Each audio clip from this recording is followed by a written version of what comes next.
അസ്സലാമു അലൈക്കും. ഇന്നത്തെ വീഡിയോ ഒരു മുട്ടപ്പെട്ട് റെസിപ്പിയാണ് കേട്ടോ. നമ്മുടെ റമദാൻ സ്പെഷ്യൽ. അപ്പോൾ ആദ്യമായിട്ട് വെല്ലുള്ളി, പച്ചമുളക് നമുക്ക് ഇട്ട് കൊടുക്കാം ഓയിലിലേക്ക്. അതിന് ശേഷം നന്നായിട്ട് വഴറ്റി കൊടുക്കാം. നന്നായിട്ട് വഴന്ന് വരുമ്പോൾ അതിലേക്ക് നമുക്ക് മസാലപ്പൊടികൾ ആഡ് ചെയ്യണം. മഞ്ഞൾ, മുളക്, മല്ലി, കുറച്ച് ഗരം മസാല ആഡ് ചെയ്ത് കൊടുക്കാം.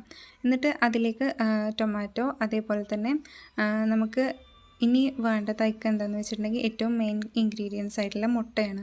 മുട്ടയും കൂടെ വെച്ചിട്ട് നന്നായിട്ട് അത് വഴറ്റിയെടുക്കാൻ വേണ്ടിയിട്ട് പ്രത്യേകം ശ്രദ്ധിക്കുക. കുറച്ച് മല്ലിയില ഇടുക, കുറച്ച് വെള്ളം, അതിലേക്ക് കുറച്ച് മൈദപ്പൊടിയും കുറച്ച് അരിപ്പൊടിയും കൂടെ ചേർത്തിട്ട് ഒന്ന് അടിച്ചെടുക്കാം. അതിന് ശേഷം നമ്മളൊരു പാൻ എടുത്തിട്ട് അതിലേക്ക് ദോശ മാതിരി ചുട്ടെടുക്കാം. എന്നിട്ട് രണ്ട് സൈഡും മൊരിഞ്ഞ് വരുന്നത് പോലെ ഇത്തരത്തിലിട്ടിട്ട് ഇതിൻ്റെ ആ ഒരു ഫില്ലിങ് അതിലേക്ക് നിറച്ച് കൊടുക്കുകയാണ് വേണ്ടത്. എന്നിട്ട് ഇത്തരത്തിൽ അതിനെ നമ്മൾ മടക്കിയെടുക്കുക. എന്നിട്ട് നമ്മൾ ഇത്തരത്തിലെല്ലാതും മടക്കിയെടുത്തതിന് ശേഷം ഒരു മുട്ട ഒരു ബൗളിലേക്ക് പൊട്ടിച്ചൊഴിക്കുക. കുറച്ച് ഉപ്പ് അതിലേക്ക് ആഡ് ചെയ്ത് കൊടുക്കാം. എന്നിട്ട് അടുത്ത കുറച്ച് ചിപ്സാണ് എടുക്കുന്നത്. അത് നന്നായിട്ട് നമ്മൾ പൊടിച്ചെടുക്കാം.